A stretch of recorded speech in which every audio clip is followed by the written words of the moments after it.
ಜನ್ಮ ತಾಳಿ ಬಂದಿಯಲ್ಲ, ಈ ಮನುಷ್ಯ ಜನ್ಮದ ಉದ್ದೇಶ ಏನು ಅಂದ್ರ, ನೀನು ಏನೂ ಮಾಡುವುದಿಲ್ಲ, ದೇವ್ರು ಎಲ್ಲಾ ಮಾಡಿಟ್ಟಾನ. ನಿನ್ನ ಬದುಕಿನ ಉದ್ದೇಶ ಇಷ್ಟೇ. ದೇವ್ರ ಏನು ಮಾಡಿಟ್ಟಾನಲ್ಲ ಅದನ್ನ ಕೆಡಿಸ್ಲಾರ್ದಂಗ್ ಹೋಗೋ, ಇದೇ ಬದುಕಿನ ನಿಜವಾದ ಉದ್ದೇಶ. ದೇವ್ರು ಏನು ಮಾಡಿಟ್ಟಾನ ಅದನ್ನ ಕೆಡಿಸ್ಲಾರ್ದಂಗ ನೋಡಷ್ಟೆ. ದೇವ್ರೆಲ್ಲಾ ಅನುಗ್ರಹ ಮಾಡಿಟ್ಟ.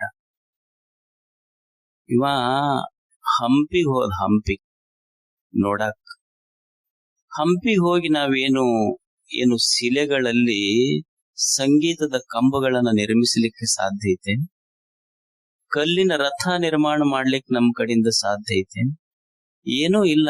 ಅಲ್ಲಿ ಅವ್ರು ಏನು ಮಾಡ್ಯಾರ, ಅದು ಶಿಲೆಗಳೊಳಗ ಸಂಗೀತ ಹಾಡತದ, ಕಲ್ಲಿನೊಳಗ ರಥ ಮಾಡ್ಯಾರ, ಮತ್ತೆ ಏನೇನು ಅದ್ಭುತವಾದ ಗುಡ್ಡ ಗಾಡ ನದಿ, ಅದನ್ನ ನೋಡಿ ಸಂತೋಷ ಪಟ್ಟು ಬರ್ಬೇಕು ನಾವ್ ಅಷ್ಟೇ.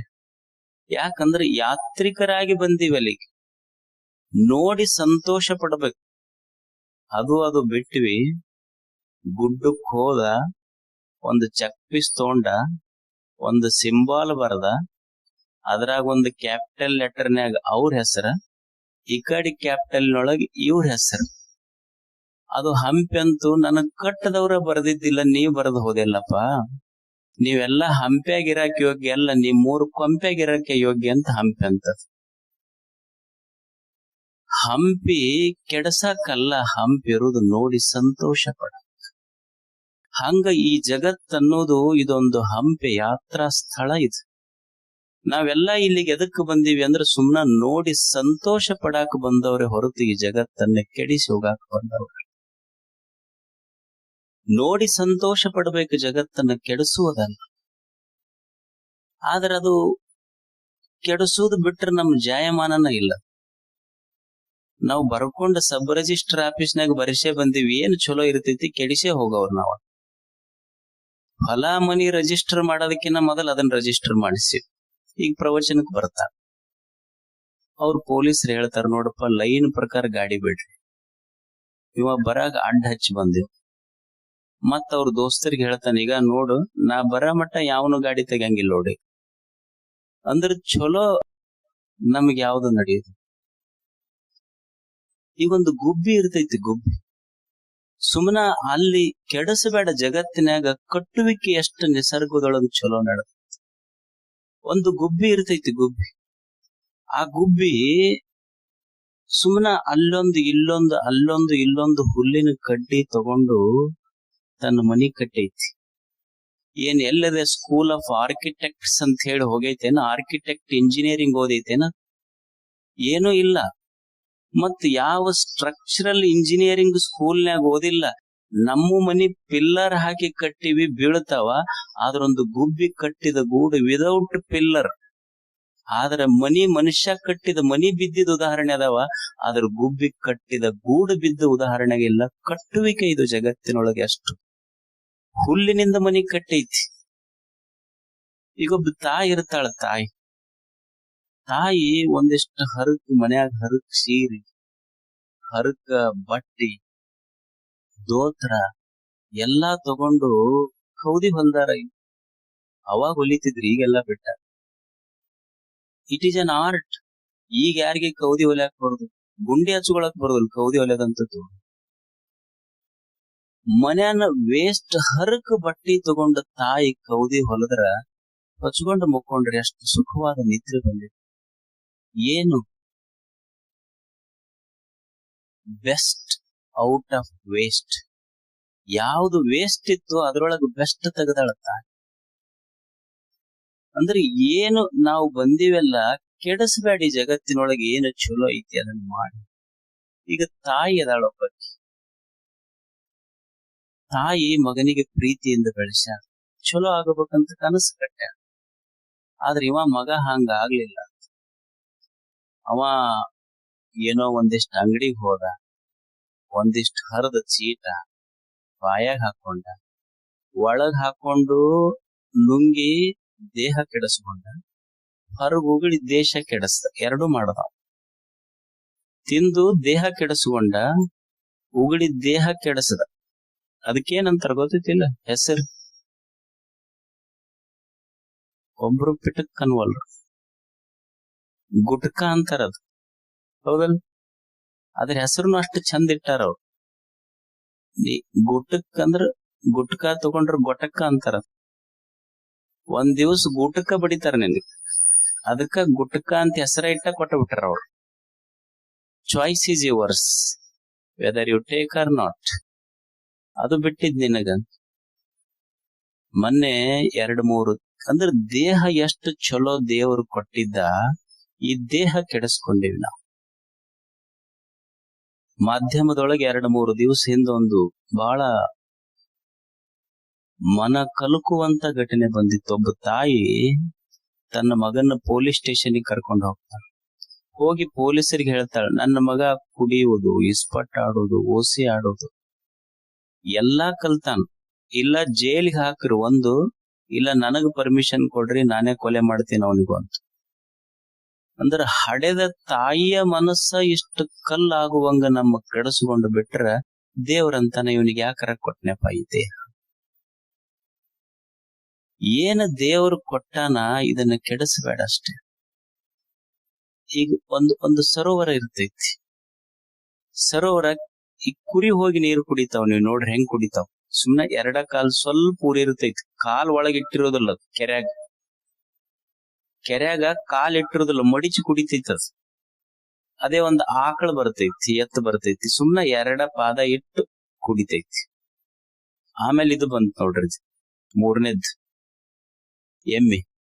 ಒಳಗ್ ಹೋಗಿ ಕೆರಿ ಎಲ್ಲ ಗೊಡಗ್ ಎಬ್ಬಿಸಿ ತಾನೂ ಕುಡಿಲಿಲ್ಲ, ಮಂದಿಗೆ ಕುಡಿಯೋರಿಗೆ ಬಿಡ್ಲಿಲ್ಲ. ಹಂಗ ನಮ್ಮೂರ್ ಅನ್ನೋದು ಇದೊಂದು ಸ್ವಚ್ಛ ತಿಳಿ ನೀರಿನ ಸರೋವರ. ಇದು ನಾವು ಬದುಕಬೇಕು, ಇನ್ನೊಬ್ಬರಿಗೆ ಬದುಕೋರಿಗೆ ಬಿಡಬೇಕು, ಆದ್ರೆ ನಮ್ಮೂರ್ ಕೆಡಿಸಬಾರದು, ಕೆಡಿಸಲಾರ್ದಂಗ ನಾವು ಬದುಕಬೇಕು. ಇದು ಜೀವನ. ಕೆಡಿಸಬಾರದು. ದೇವ್ರು ಏನ್ ಮಾಡಿಟ್ಟಾನ ಅದನ್ನ ಕೆಡಿಸಬೇಡ ಅಷ್ಟೆ. ಇರಾನ್ ದೇಶದೊಳಗ ಒಂದು ಕಲ್ಪನಾ ಶುರು ಆಯ್ತು. ಒಬ್ಬ ವ್ಯಕ್ತಿ ಒಂದು ಗೋಡೆ ಕಟ್ಟಿದ, ಸುಮ್ನೆ ಒಂದ್ ಸಣ್ಣ ಗೋಡೆ, 120x20 ಒಂದು ಗೋಡೆ ಕಟ್ಟಿ ಅದಕ್ಕೊಂದು ಹೆಸರಿಟ್ಟ, ವಾಲ್ ಆಫ್ ಕೈಂಡ್ನೆಸ್ ಅಂತ. ಅದಕ್ಕೆ ಹೆಸರೇನಿಟ್ಟ? ವಾಲ್ ಆಫ್ ಕೈಂಡ್ನೆಸ್, ಕರುಣೆಯ ಗೋಡೆ ಅಂತ ಹೆಸರಿಟ್ಟ. ಎಷ್ಟ್ ಚಂದ ಐತ್ ನೋಡಿ ಹೆಸರು. ಅದ್ರ ಮ್ಯಾಲೊಂದು ಲೈನ್ ಬರ್ಸದ, leave what you don't need, take what you do. ಕರುಣೆಯ ಗೋಡೆ ಅಂತ ಒಂದು ಗೋಡೆ ಕಟ್ಟಿ ಅದ್ರ ಮ್ಯಾಲ ಹೆಸರು ಬರದ, ಕರುಣೆಯ ಗೋಡೆ ಅಂತ ಬರೆದು ಅದ್ರ ಮ್ಯಾಲ ಬರದ ಏನು ಅಂದ್ರ, ಜನಗಳಿಗೆ ತಿಳಿಸಿಕೊಟ್ಟ, ನಿಮಗೆ ಏನೇನು ಬ್ಯಾಡಾಗ್ಯಾವ ಮನ್ಯಾಗ, ಬಟ್ ಇರ್ಬಹುದು, ಸೋಫಾ ಸೆಟ್ ಇರ್ಬಹುದು, ಕುರ್ಚಿ ಇರ್ಬಹುದು, ಅನ್ನ ಇರ್ಬಹುದು, ನಿಮಗೆ ಏನ್ ಹೆಚ್ಚಾಗೈತಿ ಬ್ಯಾಡಾಗೈತಿ ಇಲ್ಲಿ ತಂದಿಡಬೇಕು. Leave what you don't need. ಯಾರಿಗ್ ಹೆಚ್ಚಾಗೈತಿ ಅವ್ರು ತಂದಿಡ್ರಿ, ಯಾರಿಗ್ ಕಡಿಮೆ ಬಿದ್ದೈತಿ ತಗೊಂಡ್ ಹೋಗ್ರಿ. ಇದು ಸೀಕ್ರೆಟ್ ಆಫ್ ಕೈಂಡ್ ಆಫ್ ವಾಲ್ನೆಸ್. ಅದು ಕರುಣೆಯ ಗೋಡೆ. ಇದು ಅವ ಒಂದು ಗಾಡಿ ಕಟ್ಟದ. ಈಗ ಎಲ್ಲಾ ಕಡೆ ಜಗತ್ತಿನ ತುಂಬಾ ಇದನ್ನ ಮಾಡಾಕತ್ತಾರ. ಸುಮ್ನೆ ಒಬ್ಬ ಮನುಷ್ಯ ಕರುಣೆಯ ಗೋಡೆ ಕಟ್ಟಿತ್ತು. ನಾವು ಮನ್ಯಾಗ ಗಾಡಿ ಕಟ್ಟಿವಿ, ನಾವು ಕಟ್ಟಿದ ಗಾಡಿ ಅಣ್ಣತಮ್ಮದೇರನ್ನ ಬ್ಯಾರಿ ಮಾಡೈತಿ.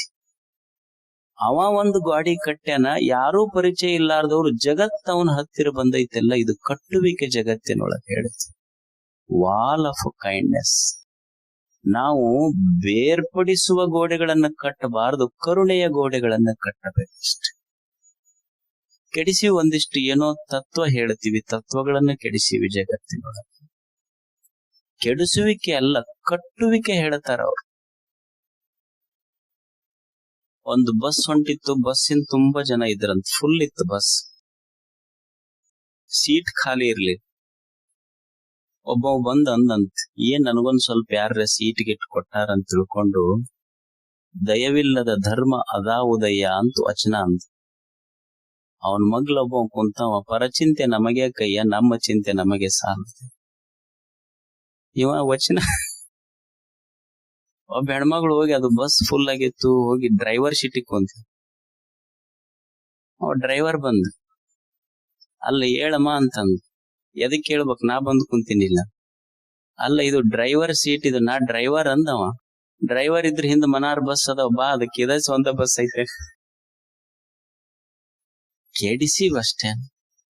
ಈಗ ಒಬ್ಬ ತಾಯಿ ಇರ್ತಾಳ, ಸುಮ್ನೆ ಎಷ್ಟು ನೋಡ್ರಿ, ಗುರುಗಳು ಬರ್ತಾರ, ಜನಗಳು ಬರ್ತಾರ ಅಂತ ರಂಗೋಲಿ ಬಿಡಿಸ್ಯಾರ, ಅದನ್ನ ನಾವೊಬ್ರು ಕಾಲಿಂದ ಕೆಡಿಸ್ಕೊಂತ ಹೋಗ್ತೀವಿ. ತಾಯಿ ಆಕಿಗೆ ಯಾವುದು ಅಕ್ಷರ ಜ್ಞಾನ ಇಲ್ಲ. ಒಬ್ಬ ಶ್ರೇಷ್ಠ ಕವಿ ಹಾಳೆಯಲ್ಲಿ ಒಂದು ಕವನ ಬರೆದು ಪ್ರಶಸ್ತಿ ತಗೊಂಡ್ರ, ಅಕ್ಷರ ಜ್ಞಾನವೇ ಇಲ್ಲದ ತಾಯಿ ರಂಗೋಲಿ ಅಂದ್ರ ಅದು ಮಣ್ಣಿನ ಮ್ಯಾಲ ಬಿಡಿಸಿದ ಭಕ್ತಿ ಗೀತೆ ಹಾಕಿದದು ಅಂತ. ಹಾಕಿದೊಂದು ಭಕ್ತಿ ಗೀತೆ. ಅದಕ್ಕೆ ಜಗತ್ತಿನೊಳಗ ನಾವೇನಾದ್ರೂ ಮಾಡಬೇಕಾಗಿದ್ರೆ ಇದನ್ನು ಕೆಡಿಸುವುದಲ್ಲ, ಜೋಡಿಸುವ ಕೆಲಸ ಮಾಡಬೇಕು. ಅಶೋಕ ಚಕ್ರವರ್ತಿ ಅಂತಿದ್ದ. ಅಶೋಕ ಚಕ್ರವರ್ತಿ ಕಳಿಂಗ ಯುದ್ಧ ಮಾಡಿದ. ಇತಿಹಾಸದೊಳಗೆ ಕೇಳಿರ್ಬೇಕ, ಕಳಿಂಗ ಯುದ್ಧ ಇದು. ಸುಮಾರು ಲಕ್ಷಾಂತರ ಜನ ಸತ್ರು. ಲಕ್ಷಾಂತರ ಜನ ಸತ್ತ ಮೇಲೆ ಯುದ್ಧ ಮುಗಿದಿತ್ತು. ಅಶೋಕನಿಗೆ ಉಪಗುಪ್ತ ಅಂತ ಒಬ್ಬ ಸನ್ಯಾಸಿ ಕರ್ಕೊಂಡು ಬಂದ. ನೋಡಿ ಎಷ್ಟು ಜನ ಸತ್ತಾರ, ಲಕ್ಷ ಲಕ್ಷ ಜನ ಸತ್ತಾರ. ಲಕ್ಷ ಲಕ್ಷ ಜನ ಕಾಲ್ ಮುರ್ಕೊಂಡಾರ. ಲಕ್ಷ ಲಕ್ಷ ತಾಯಂದಿರು ವಿಧವೆಯರಾಗ್ಯಾರ. ಸುಮಾರು ಲಕ್ಷಾಂತರ ಮಕ್ಕಳು ಅನಾಥರಾಗ್ಯಾರ. ಲಕ್ಷಾಂತರ ಮುದಿ ತಂದೆ ತಾಯಿಗಳು ತಬ್ಬಲಿ ಮಕ್ಕಳನ್ನ ಕಳ್ಕೊಂಡಾರ. ಅಶೋಕ ಉಪಗುಪ್ತನನ್ನು ಕಡ್ಕೊಂಡು ಬರ್ತಿದ್ದ. ಒಬ್ಬ ಹೆಣ್ಮಗಳು ತನ್ನ ಗಂಡನ ಶವ ಮುಂದ್ ಹಾಕೊಂಡು ಅಳುತ್ತಿದ್ಲು. ಗಂಡನ ಶವ ಮುಂದಿತ್ತು, ಅಳುತ್ತಿದ್ಲು. ಸಣ್ಣ ಮಗು ಅವು ಕೇಳ್ತಿತ್ತು, ನೀ ಇಷ್ಟು ಕೂಗಿ ಕರೆದ್ರು ಯಾಕೆ ಅಪ್ಪ ಬರುವಲ್ಲಲ್ಲ ಅಂತ. ಮಗು ಸಾವು ಅಂದ್ರೆ ಏನಂತ ಮಗುವಿಗೆ ಗೊತ್ತಿರ್ಲಿಲ್ಲ. ಅವ್ವ ಹಾಡಿಕೊಂಡು ಅಳುತ್ತಿದ್ಲು. ಮಗ ಕೇಳ್ತಿತ್ತು ಅವು, ಯಾಕಪ್ಪ ಬರುವಲ್ಲ ಇನ್ನು. ಕಣ್ಣು ಕಾಣದ ತಂದೆ ತಾಯಿಗಳು ತಮ್ಮ ಮಕ್ಕಳ ಶವಗಳನ್ನು ಹುಡುಕ್ತಾ ಇದ್ರು. ಅವಾಗ ಅಶೋಕ ಬರ್ತಾನ ಆ ಸ್ಥಳಕ್ಕ. ಈ ಹೆಣ್ಮಗಳು ಅಳ್ತಿರ್ತಾಳ. ಅಶೋಕ ರಥ ನಿಲ್ಲಿಸಿ ನೋಡ್ತಾನ, ಕೆಳಗಿಳಿತ. ಅವಾಗ ಹೆಣ್ಮಗಳು ಕೇಳ್ತಾಳ, ನೀ ಯಾರು? ಅವಾಗ ಅವ ಅಂತ, ನಾನು ಅಶೋಕ, ಈ ಕಳಿಂಗವನ್ನು ಗೆದ್ದ ಸಾಮ್ರಾಟ ಅಶೋಕ. ಅವಾಗ ತಾಯಿ ಅಂತಾಳ, ಯಾರ ನಿನಗ ಅಶೋಕ್ ಅಂತ ಹೆಸರಿಟ್ಟವ್ರ ಯಾರು? ನಿನ್ನ ತಾಯಿ ನಿನಗ ಅಶೋಕ್ ಅಂತಾರೆ ಯಾಕೆ ಹೆಸರಿಟ್ಲಾಕಿ? ಅಶೋಕ ಅನ್ನೋ ಹೆಸರು ಎಷ್ಟು ಸುಂದರ ಐತಿ. ಅಶೋಕ, ಅಂದ್ರೆ ಇಲ್ಲ, ಶೋಕ ಅಂದ್ರೆ ದುಃಖ. ಯಾವ ವ್ಯಕ್ತಿ ಇರುವ ಸ್ಥಳದಲ್ಲಿ ದುಃಖ ಇರುವುದಿಲ್ಲವೋ ಅವನಿಗೆ ಅಶೋಕ್ ಅಂತ ಕರಿಬೇಕು. ನೀನು ದುಃಖದ ಸಾಮ್ರಾಜ್ಯವನ್ನ ನಿರ್ಮಾಣ ಮಾಡಿಯಲ್ಲ, ನಿನ್ನ ತಾಯಿ ನಿನಗ ಅಶೋಕ್ ಅಂತಾರೆ ಯಾಕೆ ಹೆಸರಿಟ್ಲು? ನೀನು ಗೆದ್ದಿರುವ ಸಾಮ್ರಾಜ್ಯ ಎಷ್ಟು ಜನ ವಿಧವೆಯರು, ಅನಾಥ ಮಕ್ಕಳು, ಮುದಿ ತಂದೆ ತಾಯಿಗಳು, ಈ ಸತ್ತ ಹೆಣಗಳ ದಿಬ್ಬಣದ ಮೇಲೆ ಕಟ್ಟಿದ ನಿನ್ನ ಸಾಮ್ರಾಜ್ಯ ಉಳಿತೈತೇನೋ ಅಶೋಕ. ನೀನು ಗೆದ್ದೆ, ಈ ಕಳಿಂಗ ಯುದ್ಧವನ್ನು ಗೆದ್ದೆ ಅಂತ ಹೇಳ್ತೀಯಲ್ಲ, ಗೆದ್ದೆನೆನ್ನುವುದು ನಿನ್ನ ಭ್ರಮೆ.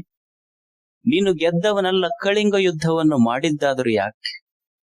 ನೀನು ಮಣ್ಣಿಗಾಗಿ ಸೋತವನು, ಹೊನ್ನಿಗಾಗಿ ಸೋತವನು. ಗೆದ್ದೆನೆನ್ನುವುದು ಕೇವಲ ನಿನ್ನ ಭ್ರಮೆ ಅಷ್ಟೇ, ನೀನು ಗೆದ್ದು ಸೋತವನಷ್ಟೇ. ಈ ತಾಯಿಯ ಮಾತುಗಳು ಇಷ್ಟು ನಾಟುವಲ್ಲ ಅಶೋಕನಿಗೆ. ಅಲ್ಲೇ ಶಸ್ತ್ರಾಸ್ತ್ರಗಳನ್ನ ಬಿಟ್ಟ. ಯಾವ ಹೃದಯ ಯುದ್ಧ ಮಾಡುವಂತ ಹೇಳ್ತಿತ್ತಲ್ಲ, ಅದೇ ಹೃದಯದೊಳಗ ಯುದ್ಧ ಹೋತು ಬುದ್ಧ ಕುಳಿತಿದ್ದ. ಯುದ್ಧ ಭೂಮಿಯಿಂದ ಬುದ್ಧ ಭೂಮಿಯ ಕಡೆಗೆ ನಡೆದಿದ್ದ. ಅವಾಗ ಯುದ್ಧ ಮಾಡುವಾಗ ಬರೇ ಅಶೋಕ ಇದ್ದ. ಯಾವಾಗ ಎದೆಯೊಳಗ ಪ್ರೇಮ ತುಂಬುತ್ತಲ್ಲ, ಅವಾಗ ಜಗತ್ತಿಗೆ ದೇವಾನಾಮ ಪ್ರಿಯ, ದೇವರಿಗೆ ಪ್ರಿಯ ಅಶೋಕ ಅಂತ ಗೊತ್ತಾಗಿತ್ತು. ಯಾವಾಗ ಎದೆಯಾಗ ಪ್ರೇಮ ತುಂಬದ. ಜಗತ್ತು ಕೆಡಿಸಿದಾಗಲ್ಲ, ಎದೆಯಾಗ ಪ್ರೇಮ ತುಂಬದ. ಹೀರೋ ನಾವ್ ಅಂತಿರ್ತೀವಿಲ್ಲ, ಅವ್ರನ್ನ ತೆಗಿತೀವಿ, ಇವ್ರನ್ನ ತೆಗಿತೀವಿ, ಅವನ್ನ ಮುಗಿಸ್ತೀವಿ. ಏನು ಮುಗಿಸೋದದ ಯಾರಿಗೆ ಜಗತ್ತಿನೊಳಗೆ? ನಾವು ಬಡಿದೇ ಇದ್ರು ಸಾಯುವ ವ್ಯಕ್ತಿ ಒಂದ್ ದಿವಸ ಸತ್ತ ಹೋಗ್ತಾನ. ನಾವ ತೆಗಿಬೇಕಂತ ಏನಿಲ್ಲ ಅವನಿಗೆ.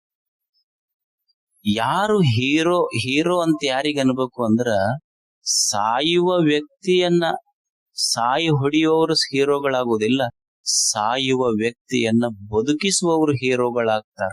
This earth is enjoyed by such heroes. ಬದುಕ್ಸವ್ರ ಹೀರೋಗಳಾಗ್ತಾರೆ ಈ ಜಗತ್ತಿನವ್ರು. ಅದಕ್ಕೆ ನಾವು ಕಲಿಯುವುದು ಕೆಡಿಸುವುದಲ್ಲ, ಕಟ್ಟುವುದಷ್ಟೆ. ಇದನ್ನ ಗೌರವದಿಂದ ಕಾಣುವುದು. ಈ ಜಗತ್ತೇನಿದೆ ಇದು ದೇವನ ಜಗತ್ತು. ಇದು ದೇವನ ಜಗತ್ತು ಅಂತ ತಿಳ್ಕೊಂಡು ಇದನ್ನ ಗೌರವಿಸಬೇಕು, ಇದನ್ನ ಪ್ರೀತಿಸಬೇಕು, ಇದನ್ನ ಆದರಿಸಬೇಕು. ಈ ಜಗತ್ತನ್ನ ಕೆಡಿಸುವುದಲ್ಲ, ಈ ಜಗತ್ತನ್ನ ಗೌರವಿಸುವುದು, ಈ ಜಗತ್ತನ್ನ ಪ್ರೀತಿಸುವುದು. ಇದು ದೇವನ ಜಗತ್ತು.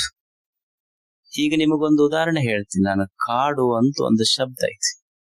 ಈಗ ನಾನು ನಿಮಗ್ ಕಾಡು ತೋರಿಸ್ರಿ ಅಂತ ಹೇಳ್ತೀನಿ. ನೀವೊಂದು ಪರ್ವತಕ್ಕೆ ಕರ್ಕೊಂಡು ಹೋಗ್ತೀರಿ, ಹೋಗಿ ಕಾಡು ಅಲ್ಲೈತಿ ನೋಡು ಕಾಡು ಅಂತ ಹೇಳ್ತೀರಿ. ಎಲ್ಲೈತಿ ಕಾಡು ಅಂತ ನಾ ಕೇಳಿದ್ರೆ ನೀವೇನಂತೀರಿ? ಅಲ್ಲ ತೇಗಿನ ಮರ ಬೆಳೆದವಲ್ಲ, ಗಂಧದ ಮರ ಬೆಳೆದವಲ್ಲ, ಅದು ಕಾಡು ಅಂತೀರಿ. ಅಲ್ಲ, ನನಗ ತೇಗಿನ ಮರ ಗಂಧದ ಮರ ಕಾಣಕತ್ತಾವ, ಅದ್ರ ಕಾಡ್ ಎಲ್ಲೈತಿ ಕಾಣುವಂತ. ಅಲ್ಲ, ಅಲ್ಲಿ ಜಿಂಕೆ ಚಿರತೆಗಳು ಕಾಣ್ತಾವಲ್ಲ, ಆನೆಗಳು ಕಾಣ್ತಾವಲ್ಲ, ಅದು ಕಾಡು ಅಂತೀರಿ ನೀವು. ಚಿರತೆ ಜಿಂಕೆ ಆನೆಗಳು ಕಾಣ್ತಾವ, ಅದ್ರ ಕಾಡ್ ಅನ್ನೋದು ಎಲ್ಲಿದೆ ಹೇಳಿ? ಇಲ್ಲ, ನದಿ ಹರಿಯಾಕತ್ತೈತಿಲ್ಲ, ಅದು ಕಾಡು. ಅಲ್ಲ, ನದಿ ಕಾಣತೈತಿ, ಕಾಡ್ ಅನ್ನೋದು ಎಲ್ಲಿದೆ ಹೇಳಿ? ಕಾಡು ಅನ್ನೋದು ಕಾಣೋದಿಲ್ಲ. ಗಿಡ ಕಾಣ್ತಾವ, ಪ್ರಾಣಿಗಳು ಕಾಣ್ತಾವ, ನೀರ್ ಕಾಣ್ತಾವ, ಕಾಡು ಕಾಣೋದಿಲ್ಲ. ಹಂಗ ದೇವರು ಅನ್ನೋದು ಕಾಡು. ದೇವರು ಅನ್ನೋದು ಕಾಡು ಅನ್ನೋದು ಇದು ಒಟ್ಟು ಇದರ ಮೊತ್ತ ಅಷ್ಟೇ. ಗಿಡ, ಪ್ರಾಣಿ, ಹರಿಯುವ ನೀರು, ಇದರ ಒಟ್ಟು ಮೊತ್ತಕ್ಕೆ ಹೆಂಗ ನಾವು ಕಾಡ್ ಅಂತೀವಿ, ದೇವರು ಅನ್ನೋದು ಕಾಣೋದಿಲ್ಲ ಅಷ್ಟೇ. ಈ ಜಗತ್ತು ದೇವನ ಪ್ರತಿರೂಪ. ಇದು ಹೆಂಗ ಕಾಣದ ಕಾಡು ಕಂಡಿಲ್ಲ, ಗಿಡ ಕಂಡೈತಿ, ನದಿ ಕಂಡೈತಿ, ಪಶು ಪಕ್ಷಿ ಪ್ರಾಣಿಗಳು ಕಂಡವಲ್ಲ, ಹಂಗ ದೇವರು ಕಾಣೋದಿಲ್ಲ. ದೇವನ ಪ್ರತಿರೂಪವಾದ ಜಗತ್ತು ಕಾಣತೈತಿ. ಇದು ದೇವನ ಜಗತ್ತು ಅಂತ ಪ್ರೀತಿಸಬೇಕು ಮನುಷ್ಯ. ಇದು ದೇವನ ಜಗತ್ತು, ಇದನ್ನು ಕೆಡಿಸಬೇಡ. ಇದು ದೇವನ ಜಗತ್ತು ಅಂತ ತಿಳ್ಕೊಂಡು ಇದನ್ನ ಪ್ರೀತಿಸಿದಿ ಅಂದ್ರ ಅದಕ್ಕೇನಂತ ಕರೀತಾರಂದ್ರ ಅಹಿಂಸಾ ಅಂತ ಕರೀತಾರ. SS ಟಿವಿ, ಸಿನಿಮಾ ಜಗತ್ತಿನ ಕ್ಷಣ ಕ್ಷಣದ ಸುದ್ದಿಯೊಂದಿಗೆ.